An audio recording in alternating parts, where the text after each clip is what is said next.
السلام عليكم ورحمة الله تعالى وبركاته. تحياتي لكم إخواني أخواتي الكرام، مرحبا بكم في هذا الفيديو الجديد.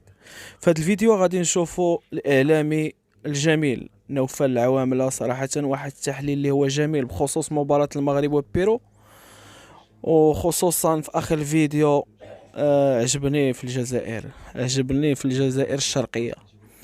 لا حول ولا قوة إلا بالله العلي العظيم. الله يكون معاهم وصافي. هادشي اللي كاين اخواني اخواتي، ما تبخلوش علينا بلايك عافاكم باش هذا الفيديو يقدر يوصل لجميع المغاربه في جميع انحاء العالم. وشكرا لكم اخواني اخواتي الاعزاء. فيديو اللي في المستوى، فيديو يستاهل يتبارطاج على اوسع نطاق. كلشي يدير لايك، هذا فضلا وليس امرا. بارطاجيو هذا الفيديو مع جميع المغاربه في جميع انحاء العالم. وشكرا اخواني اخواتي الكرام، وتحياتي لكم، ونتلاقاو في فيديو جديد. والسلام عليكم ورحمه الله تعالى وبركاته.